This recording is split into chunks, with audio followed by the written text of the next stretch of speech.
Muy buenas, familia de Neumático Intermedio, os damos la bienvenida un día más a nuestro canal. En el documental del día de hoy hablaremos sobre la historia de los neumáticos en el Gran Circo. ¿Queréis saber cómo eran los primeros neumáticos? ¿Cómo han cambiado con el tiempo? Quédate hasta el final del vídeo que te lo enseñamos, pero antes, un pequeño sponsor. Este vídeo está patrocinado por Automociona, la consultora de marketing de última generación que conducirá al éxito tu concesionario. Diseños web, chatbot, publicidad SEM y programática, email y SMS, aplicación para fotografiar tu stock de vehículos, CRM inteligente, enriquecimiento de leads, salones comerciales, eventos e instalaciones, mobiliario para stands e incluso pantallas LED para tu negocio. Automociona tiene la solución de marketing 360 grados que tu concesionario necesita. Descúbrelo en www.automociona.com. Para comenzar, vamos a explicar algunos conceptos básicos para que se pueda entender el vídeo. Esto es una rueda. La parte de dentro, que normalmente es de metal, es la llanta, y la parte de afuera, normalmente de goma negra, es el neumático. Aunque en algunos países se use la palabra llanta para referirse a todo el conjunto, para este vídeo la llanta será solamente la parte central. Antes que nada, vamos a explicar las partes de un neumático. Viendo el neumático desde fuera, podemos ver el dibujo o los surcos. Son estas ranuras que se ven en la cubierta de los neumáticos y que podéis ver en cualquier coche de calle. Su función principal es que cualquier problema que tenga el asfalto, como agua, piedras o tierra, se meta por esas ranuras y así el neumático pueda agarrar mejor. Por dentro la cosa se complica un poco más, pero tranquilos, que solo vamos a ver lo básico. Vamos a ir de fuera hacia adentro. La parte que está en contacto con el asfalto es la banda de rodadura o cubierta. Está hecha de goma y es donde se hacen los surcos. La parte lisa, donde suele estar la marca del neumático, es el flanco, y estas dos se unen por el hombro. Además, el flanco se une a la llanta mediante el talón. Dentro del neumático se encuentra la carcasa, que contiene muchas fibras que se cruzan entre sí y es lo que se encargan de dar rigidez al neumático. Además, en los primeros años, los neumáticos tenían cámara.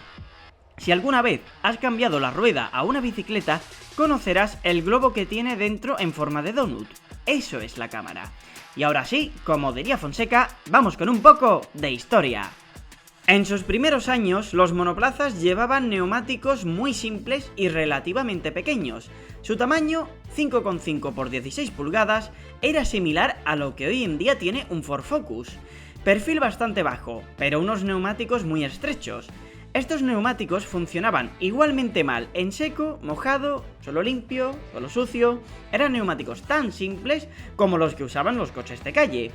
El año 1950 vio la creación del Campeonato del Mundo de Fórmula 1. En esos primeros años, los coches más rápidos del mundo calzaban tres marcas diferentes de neumáticos: Dunlop, Engelbert y Pirelli, aunque a estos se les sumaba una cuarta marca, Firestone, que prestaba los neumáticos para la Indy 500. Sí, lo habéis escuchado bien. La Indy 500 formó parte de las pruebas puntuables de la Fórmula 1 en sus inicios, aunque por problemas logísticos prácticamente ningún piloto a tiempo completo participaba en esta prueba. Esto nos dejaba varias situaciones muy interesantes, como que en la temporada inaugural Johnny Parsons llegó a estar líder de la general de la Fórmula 1, empatando a puntos con Fangio y Farina tras ganar la Indy 500. Ahora volvamos a lo que nos atañe, los neumáticos. Pirelli dominó entre 1950 y 1953 con 28 victorias de 32 participaciones en estos 4 años. Las otras 4 victorias fueron de Ferrari con Engelbert. La primera, Gran Bretaña 1951, de la mano del argentino José Froilán González. Y las otras 3, los grandes premios de Alemania en el 51 y en el 52, y el de Bélgica en Spa del 52, de la mano del italiano Alberto Ascari. En 1954, otras 2 marcas se incorporaron a la Fórmula 1, Avon, que solamente duraría hasta 1955, y Continental, que fue el mayor rival de Pirelli en los neumáticos. Tan bueno eran estas ruedas que en el 55 ganaron 5 carreras de 7, solamente con la excepción de la Indy 500, que ganó Firestone, y Mónaco, que ganó Engelbert. Estos años dieron un récord que nunca se ha batido en la Fórmula 1, 6 fabricantes diferentes compitiendo de forma simultánea en la parrilla de salida. Para el año 1958, Dunlop introdujo la primera gran innovación en los neumáticos. La fábrica pasó de usar telas de algodón a telas de nylon para la cubierta interna del neumático.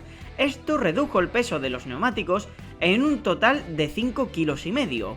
Para el año 1959, Pirelli, Engelbert y Continental decidieron abandonar la categoría reina. Además, Goodyear y Avon solamente prestarían neumáticos para algunos one-off como el Gran Premio de los Estados Unidos en Sebring. Si restamos estos 4 fabricantes, nos queda que para la siguiente década solamente restarían 2 fabricantes en la Fórmula 1, Dunlop y Firestone. Comenzaba la 11ª temporada de la Fórmula 1 con solamente 2 fabricantes. Firestone solo aportaba neumáticos para la Indy 500, lo que deja a Dunlop como el único proveedor de neumáticos en esa temporada de Fórmula 1. En el 61, con la salida de la Indy 500 del calendario, se fue también Firestone con 11 victorias, todas en la única carrera que monopolizaba. Este monopolio seguiría en pie hasta 1964, cuando volvería a entrar Goodyear, y esta vez a tiempo completo, y comenzaría un récord que a día de hoy está lejos de ser batido. Es la marca de neumáticos con mayor cantidad de temporadas consecutivas en la Fórmula 1, ni más ni menos que 35. Aún así, los neumáticos Dunlop seguían dominando de manera imbatible. Introdujeron conceptos como perfiles mucho más bajos en la goma o el uso de goma sintética. Estar siempre a la vanguardia era lo que les permitía ser imbatibles, ser los reyes de este inicio de decenio. Durante los primeros años de esta década, ambos fabricantes fueron adoptando el cambio a materiales sintéticos para las fibras y la banda de rodadura de los neumáticos, saliendo de los tradicionales hilos de algodón con goma natural. Pero en 1966 llegaba un cambio de paradigma total. Este año se impuso una gran subida de cilindrada en los motores, pasando de 1500 a 3000 centímetros cúbicos en los atmosféricos. Por ello, los neumáticos traseros también debieron ensancharse para poder dar toda la potencia que podía dar ahora el motor.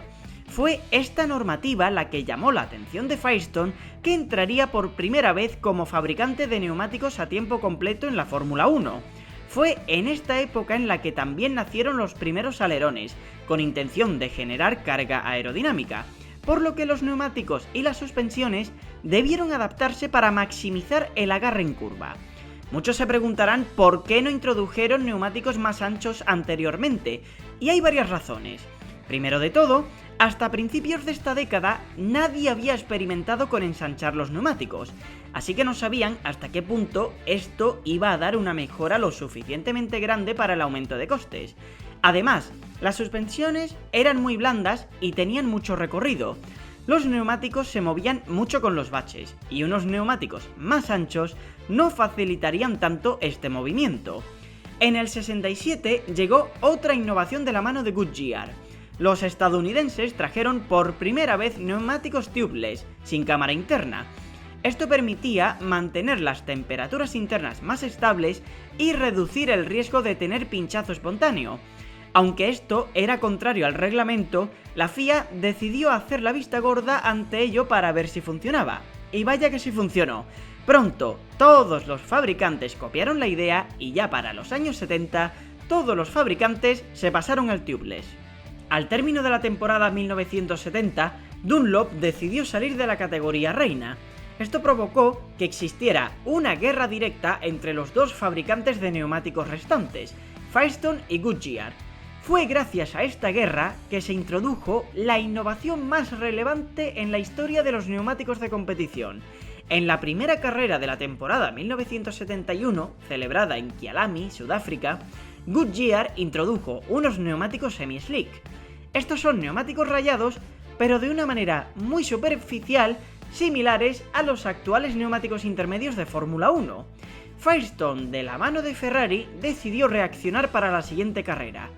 Dice la leyenda que Firestone le entregaría los neumáticos sin surcos a Ferrari, pero le llevarían un maestro artesano de neumáticos para que cortase los surcos necesarios en cada juego. Pero este maestro nunca llegó. Aún así, en Ferrari decidieron salir a pista en los entrenamientos de la Race of Champions, o carrera de campeones celebrado en Brands Hatch, que era un evento no puntuable para la Fórmula 1, y fue un absoluto triunfo. El coche giraba mejor, tenía más tracción y podía frenar mucho más tarde. Esto permitió que Clay Regazzoni ganara por primera vez en la historia de la Fórmula 1 una carrera con un coche con neumáticos slicks. Pero esto no era tan simple como parece. Esta década de los años 70 no solo nos trajo la introducción de los neumáticos slick, sino que también nos dio algunas de las mayores locuras jamás llevadas a cabo por los equipos de Fórmula 1 en cuanto a neumáticos se refiere. Y bueno, también en general. Vamos a analizar el ejemplo más loco de estos años y posiblemente de toda la historia, el Tyrrell P34. Este coche se introdujo en Fórmula 1 en 1976 y cuenta en su haber con una victoria en el Gran Premio de Suecia de ese mismo año de la mano de Jody Scheckter. Pero, ¿por qué es tan único este coche? El reglamento no especificaba el número máximo de ruedas hasta 1978, así que el equipo Tyrrell creó un monoplaza que contaba con 6 ruedas, 2 de gran diámetro en la parte trasera y 4 pequeñas ruedas de solo 10 pulgadas en la parte delantera. Definitivamente, este ha sido el coche más loco que jamás haya pisado un Gran Premio. ¿O no? Quiero escuchar vuestra opinión en los comentarios. Ya en 1977 sucede otro evento importante. Michelin decide entrar a la Fórmula 1 por primera vez en su historia, reemplazando a Firestone, que salía del campeonato. Y los franceses no lo hicieron en vano, sino que fue con una gran innovación que sigue presente a día de hoy, tanto en competición como en la calle: los neumáticos de construcción radial. Si miras los neumáticos de cualquier vehículo a partir de los 80 y 90, verás que en el neumático pone R16, R21 o algo así. Mucha gente se cree que viene de que es el radio, pero no. El número que aparece es el diámetro en pulgadas. Pero, ¿de dónde viene la R si no es la radio? Claro, de radial. La invención que trajo Michelin viene de la mano de los hilos internos del neumático. Al principio eran neumáticos convencionales o diagonales. Lo que hacían estos es colocar las capas de fibras de la carcasa a 30 grados. Lo que conseguían era que todos los hilos fuesen de extremo a extremo y se apoyasen unos en otros, dando mucha más resistencia a las ruedas porque estaban hechas de materiales textiles como algodón o nylon. Los neumáticos radiales hacen que todos los hilos vayan paralelos al radio. Esto es menos resistente, pero eliminaba los problemas de que las capas rozasen entre sí, por lo que estas fibras pasaron a ser de acero. La rigidez que proporcionaban estas fibras era tan buena que no hacían falta tantas capas solapadas. Aunque su primera temporada, como es comprensible, fue muy dura, el año 1978 fue muy bueno para ellos. La marca francesa consiguió su primera victoria en la Fórmula 1 de la mano de Carlos Reutemann en el Gran Premio de Brasil del 78. Esta temporada fue muy fructífera para los galos y Ferrari, ya que consiguieron otras 4 victorias, un total de 5 de las 16 carreras que componía el campeonato de ese año. Esta guerra a dos frentes se mantendría hasta 1980, con los transalpinos perdiendo en todas las temporadas. La guerra de neumáticos sería a 4 frentes en 1981, ya que se produce la entrada de Pirelli y Avon. Esta entrada no se produjo de la nada, sino que vino de la mano de un cambio de regulaciones que, como siempre, era para reducir costes. El neumático trasero pasaría a estar limitado a 26 pulgadas de diámetro y 18 de ancho, aunque la mayoría de los equipos preferían montar 15, y el delantero debería aumentar hasta el entorno de las 25 pulgadas de diámetro y solían rondar las 10 pulgadas de ancho. Aún con este cambio de regulaciones, el duopolio de victorias se mantendría entre Michelin y Goodyear, Europa, Estados Unidos. Aunque los intentos eran severos, Avon no consiguió sumar ninguna victoria en los 2 años que volvió a la pista, y Pirelli tuvo que esperar hasta 1985, cuando tras la salida de Michelin de la categoría reina, cosecharían su primera victoria en la década de los 80. Tras solo una segunda victoria en el 86, Pirelli abandonaría la Fórmula 1 al término de este año. Esto dejaba a Goodyear como prácticamente un monopolio hasta el año 1997. Aunque la marca italiana volvió a la categoría entre el 89 y el 91, solo pudo cosechar una sola victoria en ese periodo de tiempo. Estamos hablando del Gran Premio de Canadá de 1991. Con la excepción de Canadá 1991, Todas las carreras entre el 87 y el 96 serían propiedad de Goodyear, que tendría el monopolio de la categoría. En 1997, Bridgestone volvió a la Fórmula 1 tras haberse ofrecido a proveer los neumáticos para el Gran Premio de Japón del 76 y 77, y comenzaría así una guerra con Goodyear por ser el mejor fabricante de neumáticos. Como siempre, esta entrada no sería en vano ni vendría por inspiración divina. Bridgestone entró en 1997 bajo la promesa de una prohibición a los slicks en 1998. Y sí, se cumplió. En 1998, bajo la premisa de que los coches tenían una velocidad en curva demasiado alta, se prohibieron los neumáticos slicks y se obligó a que los neumáticos con 3 surcos en los delanteros y 4 en los traseros. Esto benefició mucho a Bridgestone, que ganaría a Goodyear en victorias y forzaría la retirada del fabricante, que quería seguir fabricando slicks. Para 1999, los neumáticos se legislarían de una manera muy precisa. Todos los neumáticos deberían contar con 4 surcos de al menos 14 milímetros de ancho. Además, no pueden superar los 355 milímetros de ancho por 660 de diámetro en las ruedas delanteras y 380 por 670 en las traseras. Tras 16 años, en 2001, Michelin decidiría volver a la Fórmula 1 y así plantarle cara a Bridgestone. Los franceses desarrollarían neumáticos para Benetton, que se transformaría en Renault en 2002, y para Williams, mientras que los japoneses lo harían para McLaren y Ferrari, aunque los de Woking se pasarían a Michelin para el 2002. Para los 4 primeros años de guerra, los Bridgestone se desmarcarían como los neumáticos dominantes junto al Ferrari, mientras que en 2005 Michelin se impondría a los japoneses de la mano del Renault de Fernando Alonso. Las diferencias entre los neumáticos se hacían muy notables.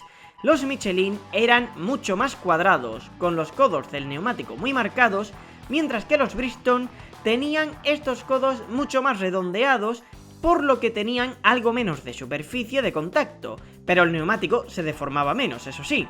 Esto provocaba que hubiese diferencias en rendimiento. Los Bridgestone, por ejemplo, comenzaron imbatibles en lluvia, mientras que los Michelin se mostraban imbatibles en carreras con altas temperaturas. De esto se puede derivar una cosa que queda clara viendo el rendimiento en pista. Los Bridgestone eran más blandos que los Michelin. Entonces, los Michelin daban menos pico de rendimiento, pero podían mantener un ritmo más estable. Esto daba unas carreras con stints muy marcados y con una lucha estratégica muy complicada para el espectador. Para el 2005 habría un cambio de normativa con la intención de hacer la Fórmula 1 más interesante y sostenible. Los pilotos no podrían cambiar de neumáticos durante la carrera. Solamente podrían si comenzaba a llover o si tenían algún problema y lo aprobaba dirección de carrera, como por ejemplo un pinchazo, y solamente podrías cambiar esa rueda. Esta temporada fue un triunfo total para Michelin, que solamente cedería la victoria en el ínfimo Gran Premio de Estados Unidos. Para quien no conozca la historia de este Gran Premio, en resumidas cuentas, los neumáticos Michelin no eran capaces de soportar las cargas laterales que producía la última curva peraltada del óvalo del Indy, y pidieron a la FIA que se pusiese una chicane de neumáticos antes de esta curva para reducir así la velocidad de entrada y que no hubiese pinchazos, que es lo que pasó por ejemplo con Ralf Schumacher. La FIA denegó la propuesta de Michelin y todos los equipos no Bridgestone decidieron boicotear el Gran Premio. Y como de un Scalextric se tratase, solo tomaron la salida 6 coches que eran los que llevaban neumáticos Bridgestone: los 2 Ferrari, los 2 Jordan y los 2 Minardi. Y los pilotos de Michelin se volvieron a boxes en la vuelta de formación y se retiraron de la carrera. Para el año 2006 volvieron las paradas en boxes y con ello los Ferrari volvieron a ser competitivos. Esto molestó mucho a Michelin, quien se veía muy beneficiado por la retirada de las paradas en boxes y decidió abandonar la Fórmula 1 al final de esa temporada. Esto dejaba a Bridgestone con el monopolio de neumáticos en la Fórmula 1, y sería la última vez hasta la fecha que coexisten 2 fabricantes en pista, es decir, fue el fin de la guerra de neumáticos. En 2007, Bridgestone quedó como único proveedor e introdujo algo que no se prestaba atención desde entonces: compuestos. Los japoneses tenían 4 composiciones distintas de neumáticos, de las que seleccionaban 2 para cada fin de semana. El Prime, o primario, era el neumático más duro, mientras que el Option u opcional era el más blando disponible. Los neumáticos duros duraban más, pero hacían peores tiempos por vueltas. Los neumáticos más blandos eran más rápidos, pero se desgastaban más. Para diferenciarlos, los neumáticos blandos tendrían una línea blanca en el segundo surco. Para el año 2009 se reintrodujeron los slicks en la Fórmula 1 para contrarrestar un reglamento que restringía mucho la aerodinámica. Tras esto, Bridgestone pasó a marcar los neumáticos blandos con una banda verde en el lateral, mientras que los duros eran completamente negros. El 2 de noviembre de este año, Bridgestone anunció que abandonaría la Fórmula 1 al final de 2010, por lo que la categoría reina se quedaría sin proveedor oficial de neumáticos. Antes de despedir a Bridgestone, no se puede dejar pasar, entre comillas, la broma que le gastaron a la FIA en el Gran Premio de Japón del 2008. La federación inició una campaña llamada Make Cars Green para hacer los coches verdes. Esta campaña quería fomentar la investigación para tener motores con menos emisiones de dióxido de carbono, además de fomentar que los consumidores comprasen coches sostenibles. Pero Bridgestone se tomó la justicia por su mano mayor. Recordemos que el verde es el color de la gama de competición de la marca nipona, por lo que en su Gran Premio de casa usaron esta campaña para pintar los surcos de sus coches de color verde, su color corporativo. Se puede ver claramente también la diferencia entre el compuesto duro y el blando, que, como hemos comentado antes, tenía el segundo surco de color blanco. Varias marcas se desmarcaron como candidatas a proveedor único de neumáticos para la categoría. Entre estas se encontraba Michelin, Cooper, que es el nuevo nombre de Avon, y Pirelli. Fue el 24 de junio de 2010 cuando se hizo oficial que los italianos serían quienes se llevasen el contrato multimillonario. Para poder suministrar a la Fórmula 1, Pirelli abandonó el Mundial de Rallys y las Sport Car Series, que cambiarían a Michelin como proveedor. Además, desde 2010, los neumáticos delanteros se estrecharían de los 270 a los 245 milímetros de ancho. Pirelli realizó un cambio con respecto a Bridgestone en cuanto al nombramiento de neumáticos. Cada compuesto de neumático pasaría a estar diferenciado por su propio color. Teníamos 4 compuestos de seco diferenciados: duro, de color plata, medio, de color blanco, blando, de color amarillo y super blando, de color rojo. De estos, Pirelli seleccionaría 2 tipos de neumático para cada gran premio. Además, contábamos con 2 compuestos de mojado, los intermedios, que eran de color azul, y lluvia extrema, que eran de color naranja. No contentos con la diferenciación que hacían, que para 2012 cambiaría el régimen de colores al que todos conocimos hasta 2016. Medio, blando y super blando seguirían siendo blanco, amarillo y rojo, pero el neumático duro pasaría a ser naranja, el de lluvia extrema pasó a ser azul y nuestro neumático favorito, el intermedio, pasó a ser de su icónico color verde. Durante estos primeros 4 años, entre 2011 y 2015, los neumáticos disponían de 6 neumáticos del compuesto principal, el duro, y 5 del compuesto opcional, el blando. Además, durante la carrera debían salir con el neumático que usaron en Q3 y usar ambos compuestos durante el transcurso de la carrera. Pero en el año 2016 llegó el primer cambio relevante de normativa de neumáticos en la era Pirelli. Este año se introdujo el nuevo neumático Pirelli, el ultra blando, más blando que el super blando y marcado con una franja morada. Además, Pirelli pasa a nominar 3 compuestos distintos para cada carrera. Y si esto no era suficiente, habría un cambio en la manera que tienen los equipos de recibir los juegos de neumáticos. En total, se pasa de 11 a 13 juegos, de los cuales Pirelli asignaría 2 juegos para usar exclusivamente en carrera. Además, un juego del compuesto más blando debería de ser reservado para la Q3 y se pasaba a usar en salida el neumático con el que se utilizó la vuelta rápida de la Q2. Para la temporada siguiente ya vendría uno de los cambios más importantes del reglamento. La Fórmula 1 quería hacer los coches aún más rápidos y espectaculares, así que aumentaron el tamaño de los neumáticos de manera masiva. el diámetro de los neumáticos se aumentó de 660 a 670 milímetros. Además, los neumáticos delanteros se ensancharon de los 245 a los 305 milímetros y los traseros de 325 a 405. Esto añadió al coche una cantidad de grip nunca antes vista en curva y permitió batir récords de vuelta tras récord. Estos neumáticos sí que eran verdaderamente rápidos. Para 2018, Pirelli no estaba contento con su ya gran abanico lioso de neumáticos de seco, así que decidió crear todo un arco iris. Se introduciría un neumático más duro, el Superduro, de color naranja. El neumático duro pasaría a ser azul claro y entraría un neumático aún más blando que el ultra blando, el hiperblando, de color rosa. Así que con esto tuvimos casos como en Mónaco, que parecía sacado de una parodia del José Mota de ¿Quién quiere ser millonario? O directamente de una pregunta de la autoescuela, que en este gran premio, por favor, ponedme en los comentarios si os enteráis de esto. El neumático más duro era el super blando, el neumático medio era el ultra blando y el más blando era el hiper blando. Se puede entender el caos que esto generaba y por ello, para la temporada siguiente, todo esto se hizo una pelota y se fue a la basura. Pirelli tendría 5 juegos de neumáticos que serían del C1, el más duro, al C5, el más blando.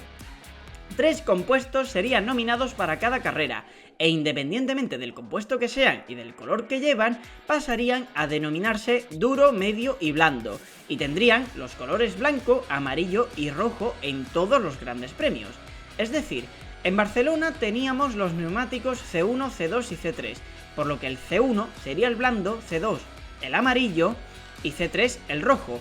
Pero en Mónaco, por ejemplo, teníamos C3, C4 y C5, por lo que el C3 sería el blanco, el C4 el amarillo y el C5 el rojo. Siempre se mantenía la misma denominación, duro, medio y blando, independientemente del compuesto que fuera. Esto hizo mucho más sencillo para los espectadores seguir las carreras. Pasamos ahora a hacer una parada técnica en 2020, año del virus desmonetizador. Por motivos logísticos, los equipos dejaron de poder elegir cuántos juegos querían en cada compuesto. Entonces Pirelli se tomó la libertad de nominar cuántos juegos recibirían. Solían tener 2 o 3 juegos de duros, 2 o 3 de medios, y todo el restante entre 6 y 8 de blandos.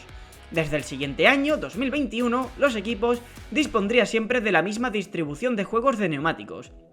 2 juegos de duros, 3 de medios y 8 de blandos. Esta distribución se mantiene hasta el día de hoy en 2024. El último cambio de normativa en neumáticos vino con el cambio de reglamento de 2022. Las llantas pasaron de tener 13 a 18 pulgadas y los neumáticos crecerían en diámetro, de 670 a 720 milímetros. Aunque crezcan en diámetro, tendríamos unos neumáticos de perfil bajo. Pasamos de un talón de 170 a uno de 131 milímetros. Esto nos ha dejado los neumáticos actuales, de perfil bajo y más duros que una piedra. Neumáticos más dignos de carreras de resistencia antes que carreras a tope como debería de ser la Fórmula 1, pero bueno, ya sabrán Mafia y Pirelli lo que hacen. Los neumáticos que llegaron al Mundial en los años 50 poco tienen que ver con los que existen en la actualidad. Prácticamente su única semejanza es que son redondos y son de color negro. Con un momento actual de descontento, Pirelli ha hecho oficial que quiere introducir un C6 solo para urbanos. Nadie sabe cómo funcionará esto, si dará mejor espectáculo o si será indiferente, pero lo que está claro es una cosa: la Fórmula 1 necesita un cambio en cuanto a los neumáticos. No puede ser que lo que más afecte sea la degradación térmica. Esto debe cambiar. ¿Cómo? Buena pregunta. Podría plantearse meter un segundo fabricante o cualquier otra idea, pero ¿ustedes qué pensáis? Dejadlo en los comentarios. Y hasta aquí el documental de hoy. Como siempre, si te ha gustado, dale a like, haz clic en el botón de suscribirse para hacer más grande a la familia de Neumático Intermedio. No cometas el mismo error que Alonso en Mónaco, porque si nos hubieses elegido, habría conseguido la 33. Así que nada, hasta la próxima. ¿Quieres la mezcla perfecta para el suelo de tu taller o garaje? Fortelock te coloca baldosas para automóviles más resistentes que los Piedrelli y más rápido de lo que haría un mecánico de Red Bull. Ya seas empresa o particular, tendrás servicios más personalizados que en eWe Verstappen. No lo dudes y visita la página web de la descripción y el comentario fijado.